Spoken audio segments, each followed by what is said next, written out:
자, 오브젝트 디텍션에 대해서 설명을 하도록 하겠습니다. 그래서 오브젝트 디텍션은 무엇이냐면 이미지 분류, 이미지 클래시피케이션하고의 차이를 여러분들이 아는 것이 중요한데 그 차이를 명확하게 설명하기 위해서 일단 먼저 이미지 클래시피케이션이 무엇인지를 얘기를 할게요. 그래서 이미지 클래시피케이션 같은 경우에는 그 이미지에 존재하는 오브젝트가 하나만 있는 경우에 그 오브젝트가 무엇인지, 오브젝트의 클래스가 무엇인지를 예측할 때 사용하는 방법을 우리가 일반적인 이미지 클래시피케이션, 이미지 분류라고 하고요. 오브젝트 디텍션 같은 경우에는 이미지 분류와 다르게 하나의 사진 안에, 이미지 안에 존재하는 오브젝트가 여러 개인 경우에, 뭐 서로 다른 종류의 오브젝트가 여러 개 있을 수도 있고요. 아니면 동일한 종류의 오브젝트가 여러 개 있을 수도 있는 거죠. 그래서 요 왼쪽에 있는 것이 무엇을 보여주고 있냐면 오브젝트 디텍션을 보여주고 있는 거고, 이 오른쪽에 있는 것이 우리가 지금까지 공부를 한 이미지 클래시피케이션을 보여주고 있는 겁니다. 알겠나요? 그래서 지금은 여기 이제 보면 고양이 두 마리가 있고, 그 다음에 강아지가 있고, 그 다음에 오리에 해당하는 인형이 있는 거죠. 그래서 하나의 사진에 존재하는 물체들이 무엇이 있는지, 그리고 물체들의 위치가 어떻게 되는지를 찾을 때 사용하는 방법을 우리가 오브젝트 디텍션이라고 합니다.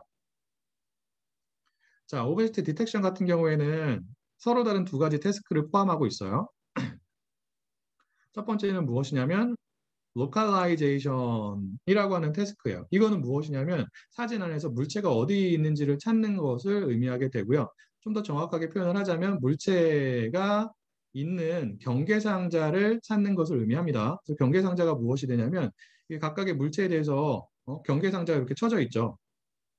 얘가 경계상자가 되는 거예요. 그래서 물체가 존재하는 곳에 대한 경계상자를 찾는 것을 우리가 로컬라이제이션 태스크 혹은 로컬라이제이션 프로블럼이라고 얘기를 하고요. 이러한 경계상자를 영어로는 바운딩 박스라고 합니다. 말 그대로 경계상자가 되는 거죠. 자, 일단 먼저 경계상자를 여러분들이 특정한 알고리즘을 통해서 찾은 다음에 그 다음에 해야 되는 게 무엇이냐면 그 경계상자 안에 존재하는 그 오브젝트의 클래스가 무엇인지를 예측하는 작업을 해요. 그러한 작업은 무엇과 똑같은 거예요? 우리가 지금까지 공부한 클래시피케이션 프로블럼과 똑같은 겁니다. 그래서 오브젝트 디텍션 같은 경우에는 어떠한 문제와 어떠한 문제가 모두 포함이 된 것이다. 로컬라이제이션 문제하고 클래시피케이션 문제가 모두 포함이 되어 있는 것을 우리가 오브젝트 디텍션이라고 한다. 혹은 오브젝트 디텍션을 위해서는 이 두 가지 작업이 모두 수행이 되어야 한다라는 거고요. 이 두 가지 작업을 수행하기 위해서는 보통 두 가지의 서로 다른 과정을 사용을 합니다. 첫 번째 과정이 무엇이냐면, 첫 번째 단계가 무엇이냐면, 그 물체가 있을 것 같은 경계상자를 추출하는 작업이에요. 물체가 있을 것 같은 경계상자를 우리가 보통은 무엇이라고 얘기를 하냐면, 여기 있는 것처럼 region of interest라고 합니다. 그래서 첫 번째 단계에서는 region of interest, 줄여서 ROI라고 하는데 그 경영학과는 다른 뜻이죠. Return of Investment인가요? 어쨌든 간에 ROI라고 하는 것들을 추출을 하고요. 그렇게 첫 번째 단계에서 추출이 된 ROI에 대해서 두 번째 단계에서 어떠한 작업을 하는 거예요? Localization 작업을 하고 그 다음에 Classification 작업을 합니다. 알겠죠? 이게 첫 번째 단계. 두 번째 단계가 돼요. 자, 그리고 오브젝트 디텍션에 사용이 되는 그 알고리즘들이 굉장히 여러 가지가 있는데 그 알고리즘들을 크게 두 가지로 구분을 할 수 있습니다. 두 가지 종류로 구분을 할 수가 있는 거예요. 알겠죠? 그 구분의 기준이 무엇이 되냐면 오브젝트 디텍션을 하는 데 있어서 필요한 이 두 가지의 서로 다른 단계를 한 번에 수행을 하느냐 아니면 구분을 해가지고 따로따로 수행을 하느냐에 따라 가지고 오브젝트 디텍션에 사용이 되는 알고리즘의 종류가 구분이 됩니다. 알겠죠? 그래서 이 두 단계를 한꺼번에 수행하는 알고리즘들을 우리가 보통은 원스테이지 알고리즘 혹은 원스테이지 디텍터라고 부르고요. 대표적인 게 SSD라고 하는 알고리즘이 있고 YOLO라고 하는 알고리즘이 있어요. 자, SSD는 싱글샷 디텍터를 의미하고요. 싱글샷은 뭐예요? 이 서로 다른 두 가지의 단계를 한 번에 수행을 한다라는 것을 의미하는 거예요. 자, 욜로는 무엇을 의미할까요? You only live once 아니죠? 예? 욜로의 삶을 잘 즐기고 있나요? 예. live가 아니라 look이에요. You only look once예요. 한 번만 본다는 거예요. 두 단계를 한 번 딱 보고 수행을 한다는 뜻입니다. 두 가지가 가장 대표적이고요. 물론 이제 최근에 뭐 얘네들을 약간 변형시킨 방법들이 새롭게 나오고 있는데 얘네들이 핵심이에요. 아직까지는.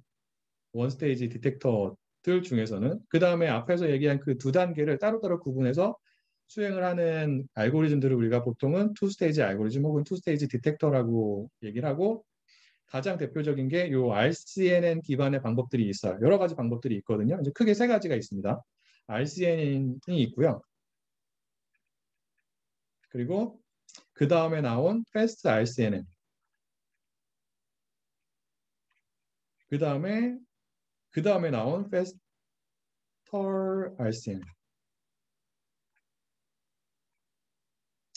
얘가 있고 그리고 얘를 그 조금 업데이트해가지고 뭐 매스크 RCNN이라고 하는 게 이제 그 다음에 나오긴 했는데 얘는 오브젝트 디텍션에 사용이 된다기보다는 그 이미지 세그멘테이션에 더 많이 사용이 됩니다. 이미지 세그멘테이션 같은 경우는 여기서는 설명하지 않아요. 이미지 세그멘테이션은 이미지를 구성하고 있는 각각의 픽셀의 클래스를 찾는 거예요. 여기서는 설명을 하지 않습니다. 거기까지는 여러분들이 보통 이미지 데이터 분석에서 하는 경우가 많지 않거든요. 거기까지는 여러분들이 이 수업을 통해서는 알 필요가 없을 것 같고요. 어쨌든 간에 얘도 있긴 한데 뭐 얘는 오브젝트 디텍션에 사용이 안 되기 때문에 얘는 빼고 나머지 세 개를 우리가 보통은 RCNN 패밀리라고 얘기를 합니다. 그래서 이 RCN이 무엇을 의미하냐면 Region Based Convolutional Neural Network를 의미해요.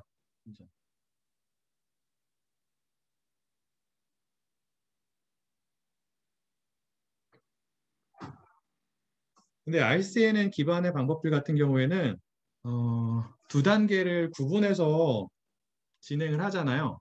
그렇기 때문에 원 스테이지 디텍터들에 비해서 속도가 상대적으로 느리다라고 하는 단점이 있어요. 그래서 그 실시간으로 오브젝트를 탐지를 해야 되는 뭐 자율주행 자동차나 이런 영역이 있을 거잖아요.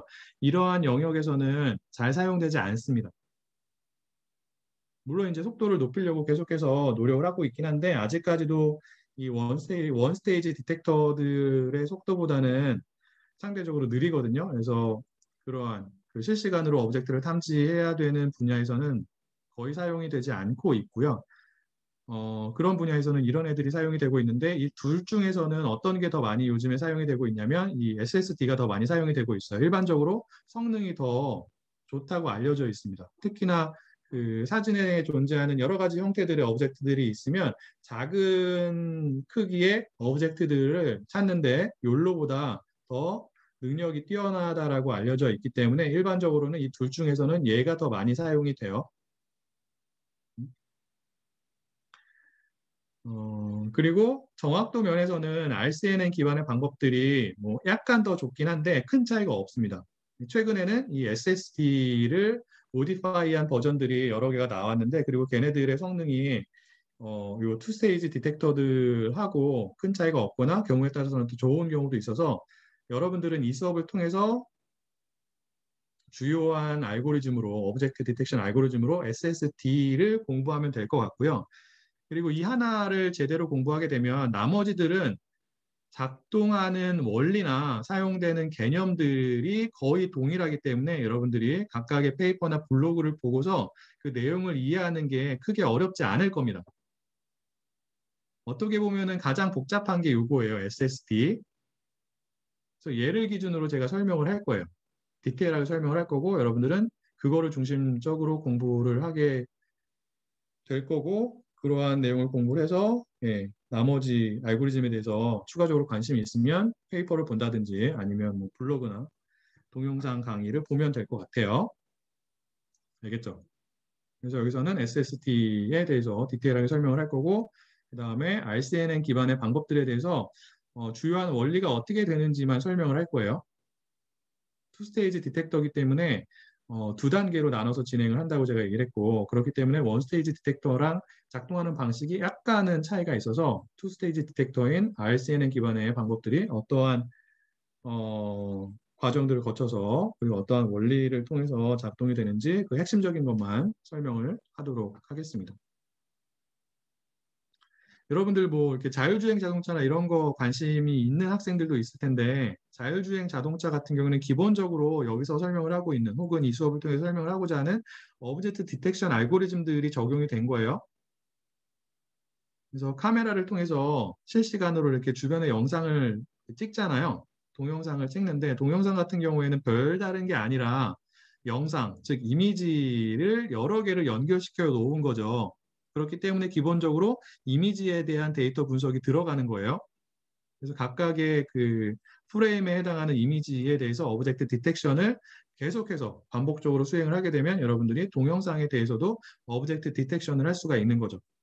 그래서 오브젝트 디텍션을 하게 되면 차가 이렇게 이동하면서 주변에 있는 사물이나 풍경이나 뭐 이런 것들을 찍을 텐데 거기에 그렇게 찍혀져 있는 이미지에 존재하는 오브젝트가 무엇인지, 신호등이 있는지, 사람이 있는지, 뭐 횡단보도가 있는지 이런 것을 실시간으로 찾은 다음에 그거에 따라서 대응을 하게 되는 거고요. 그리고 뭐 경우에 따라서는 자율주행 자동차 말고 경우에 따라서는 오브젝트를 트래킹하는 경우도 있어요. 특정한 오브젝트에 대한 동영상이 뭐 1시간 정도가 있다라고 하는 경우에는 그 1시간짜리 동영상에서 특정한 오브젝트가 언제 출현을 하고 뭐 어디로 이동을 하고 뭐 이런 거죠. 이런 거를 이제 꾸준하게 트래킹하는 경우가 있는데 이런 거를 우리가 오브젝트 트래킹이라고 합니다. 오브젝트 트래킹을 할 때도 기본적으로 오브젝트 디텍션이 들어가는 거예요. 그런 분야에 관심 있는 학생들 같은 경우에는 이 내용을 잘 열심히 공부를 해야 되는 거죠. 근데 얘네들도 기본적으로 CNN 알고리즘을 사용하고 있어요. 그리고 그 중에서도 이미지 분류에서 사용을 했던 사전학습 모형들을 여전히 사용을 합니다. 그래서 여러분들이 기본적으로 이미지 분류 작업을 하던 오브젝트 디텍션 작업을 하던 아니면 다른 종류의 오브젝트 그 이미지 분석을 하던 간에 사전학습 모형에 대해서는 잘 알고 있어야 되는 거예요. 사전학습 모형은 어디에서든 사용이 되기 때문에 그렇습니다.